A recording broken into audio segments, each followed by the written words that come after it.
Christophe Marie-Joseph Dabiré reconduit au poste de Premier ministre au Burkina. Des réactions d'acteurs politiques, de citoyens à Ouagadougou et Bobo Dioulasso à suivre dans un instant.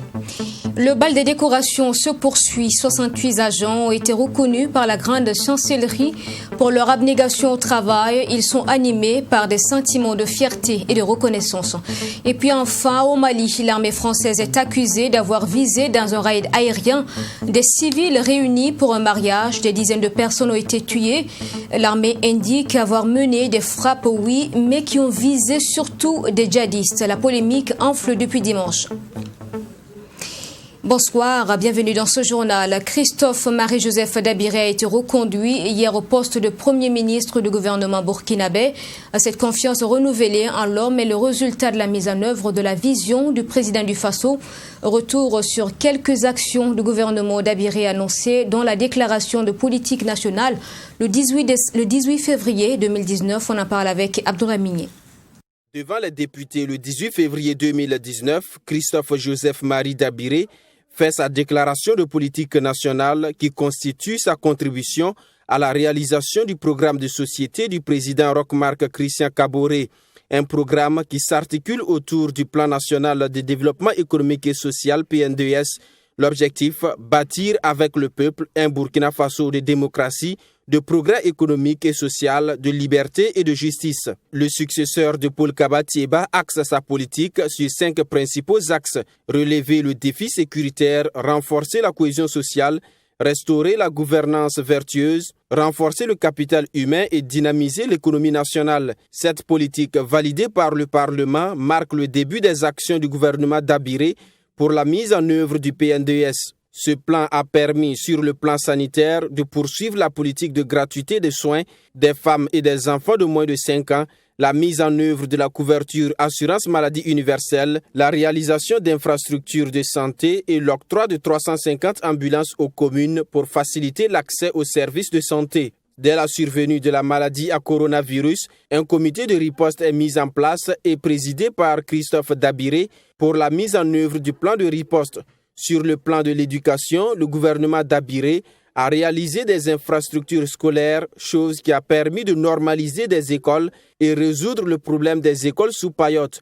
Dans le domaine de l'énergie, désormais plus de 40% des populations ont accès à l'énergie grâce à la politique de promotion de l'énergie renouvelable à travers la construction des centrales solaires. On note aussi des réformes engagées dans le cadre de la modernisation de l'administration publique. Pour ce qui est de la fronde sociale, Christophe Dabiré a été celui qui a toujours appelé à l'apaisement, de la grève des médecins à celle des travailleurs de la communication. En passant par les revendications des enseignants et des transporteurs, les partenaires sociaux se sont vus ouvrir les portes de la primature pour une sortie de crise. Le gouvernement a également su faire face aux besoins exprimés par les déplacés internes victimes de la crise sécuritaire. Cela à travers la dotation en denrées alimentaires et l'aménagement de 5000 hectares de terres cultivables au profit de ces personnes. La mise en œuvre réussie du PNDS depuis février 2019 a peut-être joué en faveur de la nomination de Christophe Dabiré à la tête du premier gouvernement du second mandat du président Roch-Marc Christian Kaboré. Cependant, des engagements pris lors de sa déclaration de politique le 18 février 2019 restent des défis: création d'emplois, crise sécuritaire, la réconciliation nationale et bien d'autres. À propos de la même actualité, Bernard Bougma était l'invité de Marie Ngo dans notre dernier journal de 13h. Il estime que Christophe Dabiré est nouveau Premier ministre. Aucune surprise, d'autant plus que son nom a figuré dans la shortlist pour le poste en question. La surprise, c'est compte tenu du temps mis. Sinon, le nom de M. Dabiré faisait partie de la shortlist qui avait été retenue et qui faisait l'objet de consultations pour être retenu comme Premier ministre. Et donc, Il y a eu plusieurs noms, donc on sélectionne, donc il était dans la shortlist. Donc il y avait une possibilité de reconduction du Premier ministre Christophe Dabiré. Donc pas de surprise à ce niveau, du moment où son nom faisait partie des probables futurs Premiers ministres. Mais le problème, on a mis du temps, 8 jours pour ça. Donc tout ça pour ça, c'est la question fondamentale. Est-ce qu'on avait besoin de mettre autant de temps si c'est la même personne qui devait être reconduite? Parce que tout faisait croire qu'il y avait beaucoup de difficultés à pouvoir s'accorder un nom, que peut-être certains refusent, d'autres sont d'accord, mais il y en a qui ne sont pas d'accord. Mais si c'est juste pour reconduire M. Dabiré, on n'avait pas besoin de déployer autant d'énergie, surtout qu'ici, l'État n'est pas très forcément à chaque coin de rue, mais nous comptons beaucoup plus sur un gouvernement, parce que quand il y a une crise, s'il n'y a pas un ministre à côté, on a l'impression que la personne ne peut gérer. Donc nous sommes beaucoup plus adossés au gouvernement que quand il y a une crise, c'est difficile. Donc de ce point de vue, pourquoi est-ce qu'on a mis suffisamment de temps pour ça? C'est la grande question. Dire que c'est vraiment l'homme qu'il faut, ça va être très difficile. On peut regarder en fonction des enjeux, en fonction des défis de l'heure et en fonction de la vision du président pour ces 5 ans à venir. Est-ce que c'est l'homme pour le moment de la situation? Là, oui. Donc je pense que, compte tenu du fait qu'on a des défis de réconciliation, de dialogue permanent avec la classe syndicale, donc avec les partenaires sociaux, mais aussi une ouverture avec l'extérieur, une méthode également, une façon de travailler. Et donc pour quelqu'un qui a été ministre de la Santé, ministre de l'Éducation, ministre de l'Enseignement, comment on appelle ça, député, et commissaire à l'UEMOA, j'ai oublié les autres postes occupés au niveau de la DGCOP et autres, et au niveau du ministère de l'Économie, je pense également que par rapport à cette situation, oui, sur le handicap, c'est l'âge. Les acteurs politiques s'expriment également sur cette reconduction de Christophe Dabiré. Le député Yaya Zoungrana du CDP et Mamadi Lamine Kouanda du Congrès pour la Renaissance et le Progrès apprécient différemment que Christophe Dabiré reste à la tête du gouvernement. Michael Toukri. Selon le parlementaire Yaya Zoungrana, le temps mis par le président du FASO, Rochma Christian Kaboré, pour reconduire Christophe Dabiré à la tête de la primature est la preuve d'un manque de consensus au sein du MPP, parti vainqueur de la présidentielle de novembre 2020. Et le député dit ne pas être surpris de cette nomination et cela annonce les couleurs de la gestion du régime Kaboré pour les 5 prochaines années. Cela signifie tout simplement que il y avait une volonté de changer de Premier ministre et que les tractations n'ont pas abouti. En 2016, on pouvait encore dire que le MPP n'avait pas encore l'expérience de la gestion du pouvoir, quand bien même les acteurs principaux du MPP sont ceux qui viennent du CDP. Mais 5 ans après une gouvernance du MPP, que le MPP ait du mal à trouver un Premier ministre en son sein, cela encore montre que nous allons vers des lendemains incertains et que la gouvernance, ceux qui pensent que la gouvernance de 2021 à 2025 va être autre chose que celle que nous avons connue, risquent de n'avoir que leurs yeux pour pleurer. Du côté de Mamadi Lamine Kouanda, cette confiance renouvelée du président Rochma Christian Kaboré à Christophe Dabiré est à saluer. Pour le président du Congrès pour la Renaissance et le Progrès, le Premier ministre nommé le 5 janvier dernier et le président du FASO forment ainsi un bon tandem. Pour Mamadi Lamine Kouanda, Christophe Dabiré reste l'homme de la situation. C'est des gens pondérés. C'est des gens qui peuvent se comprendre par des yeux même sans parler. Dabiré n'était pas en calculant être candidat demain. Il travaille pour Roch et pour le Burkina Faso, point final. Il n'a aucun calcul. On a un peu qui calcule, ne pas avec un président même qui n'a plus de mandat à attendre. Dabiré qui chef à 65 de technique et 35 de politique.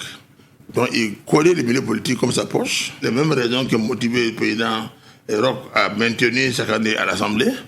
Les mêmes raisons étaient valables aussi pour maintenir le Premier ministre là, voilà, pour l'accompagner. Pour les prochains chantiers de Christophe Dabiré, pour Yaya Zoungrana et Mamadi Lamine Kouanda, les défis sécuritaires, la gestion de la pandémie du Covid-19, la relance économique et la réconciliation nationale restent les priorités. Christophe Dabiré, à 73 ans, devra former dans les jours à venir son gouvernement. C'est un gouvernement qui ne devrait pas connaître un grand départ de ministres, explique Mamadi Lamine Kouanda et Yaya Zoungrana. Les Ouagalais, certains d'entre eux estiment que le président du Faso a fait le bon choix à propos du Premier ministre. D'autres ont été surpris de la décision. Ils le disent dans cet élément réalisé par Denise Zida et Samira Ouedraogo. Après environ une semaine d'attente, le président du Faso a finalement reconduit Christophe Marie-Joseph Dabiré au poste de Premier ministre. Pour certains citoyens burkinabés, ce choix ne répond pas à leurs attentes. Moi, je pense que dans la politique, là, il faut qu'on donne la chance aux jeunes. On a tellement prôné qu'on allait donner la chance aux jeunes. Bon, on ne sait pas pourquoi on reconduit encore les vieilles personnes. La jeunesse a montré ses preuves. Nous, on se disait que on allait donner le Premier ministère à un jeune dynamique pour que ça puisse continuer. Christophe Dabiré, c'est bien vrai qu'il a fait ses preuves, mais il est vieillissant. Il n'est plus à la page. Donc, donnez-nous des jeunes qui vont nous comprendre et puis on va travailler.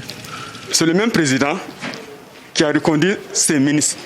Qui veut récompenser. En fait, c'est pour récompenser certains ministres, mais on n'a pas de moment de récompense. Ça, c'est le gouvernement passé. Actuellement, on doit taper fort pour faire que les choses avancent. Pour d'autres, par contre, si le Premier ministre a été reconduit, c'est parce qu'il aura fait un travail satisfaisant durant son mandat. Selon eux, on ne change pas une équipe qui gagne. Que ce soit un jeune ou une personne âgée, l'essentiel, c'est le travail bien fait. Moi, je pense que tout Burkinabé, il n'y a pas de jeunes. Et parce que dans nos familles, on a nos papas qui sont là. Je pense que s'il faut parler de chercher les vieux, c'est pas normal. Voilà, je pense que s'il est là, il est l'homme de la situation. Ça marche, il n'y a pas de problème. Franchement, je suis favorable par rapport à ça.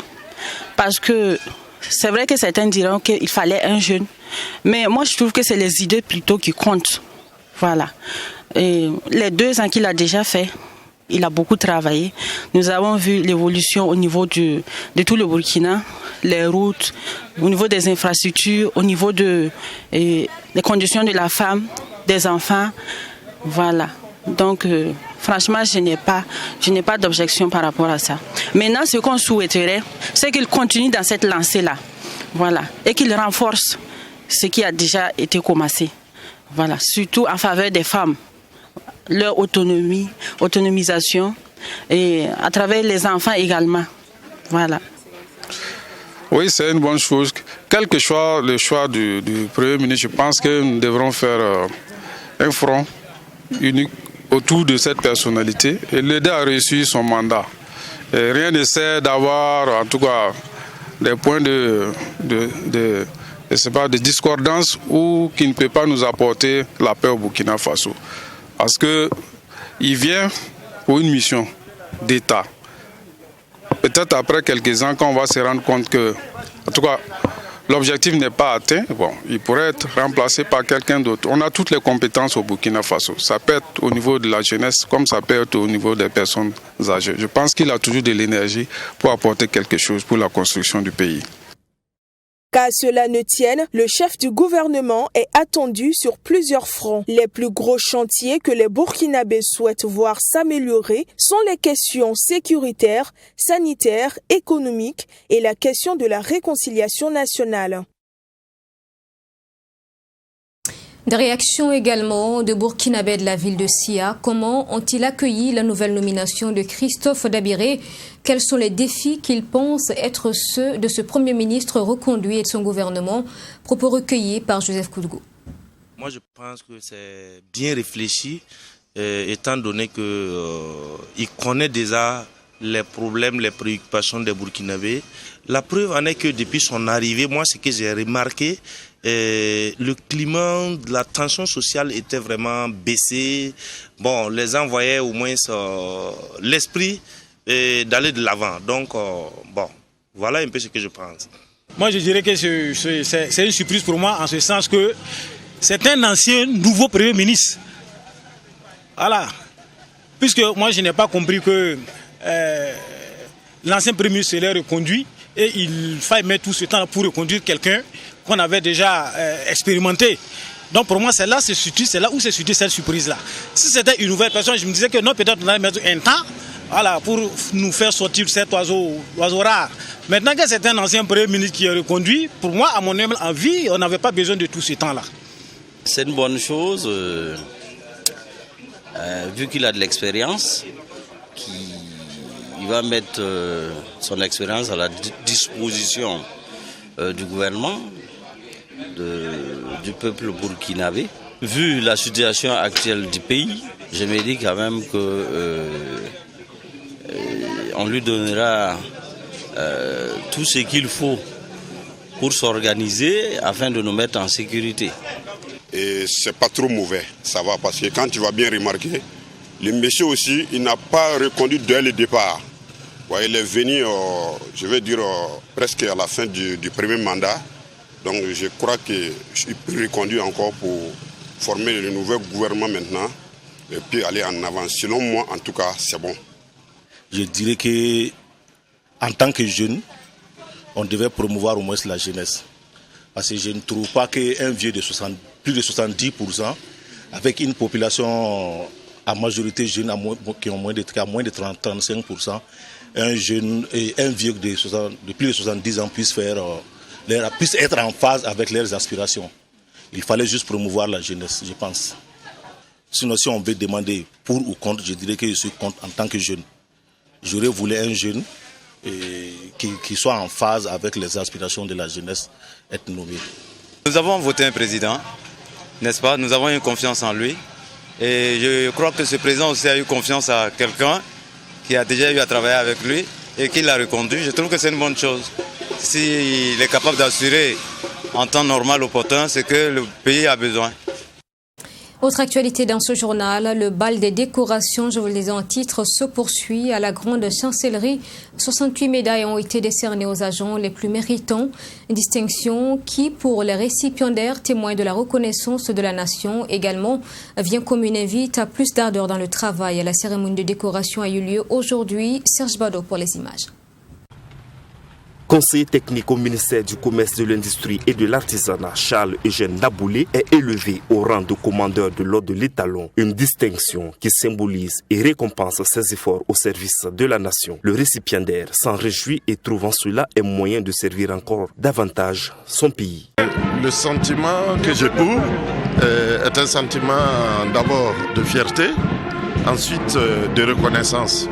Reconnaissance envers Dieu, mon créateur, qui, par sa grâce et sa protection, m'a permis d'être à ce niveau de distinction.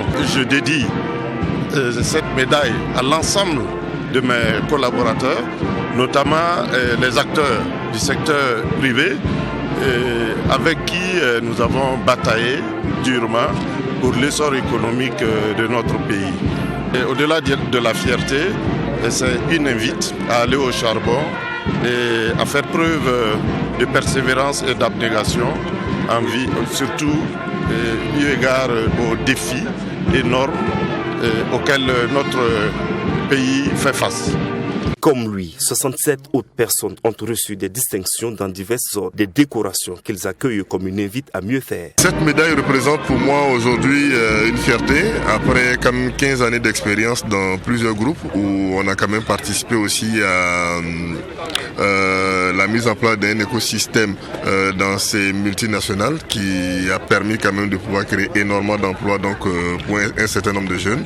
Et c'est une fierté aujourd'hui quand même d'avoir un jeune burkinabé à la tête quand même d'une multinationale pour tout le cluster Sahel. Donc c'est réellement une satisfaction, une invite à mieux faire, à pouvoir encore gravir des échelons dans notre administration. C'est un grand honneur effectivement d'être reconnu par la nation et c'est avec humilité que nous recevons donc cette médaille pour ce que la nation pense que nous avons contribué à réaliser. En tout cas, nous sommes fiers et nous allons travailler à porter dignement et à mériter cette médaille. La dynamique, effectivement, avec la grâce de Dieu, de pouvoir toujours contribuer à notre manière, à la fois à l'élaboration, au suivi des politiques publiques, et notre contribution également en tant qu'enseignant-chercheur au niveau de l'université pour la formation des jeunes burkinabés. Les 68 récipiendaires ont été félicités par les autorités présentes à cette cérémonie et ont été invités à être toujours engagés à servir la nation. La téléphonie mobile Onatel a révélé le 1er janvier dernier sa nouvelle identité visuelle, son nouveau nom également, Move Africa. C'est ce qu'il faut dire désormais sur leur téléphone. Les abonnés ont donc déjà observé les changements officialisés aujourd'hui. Reportage avec Sanata Serré.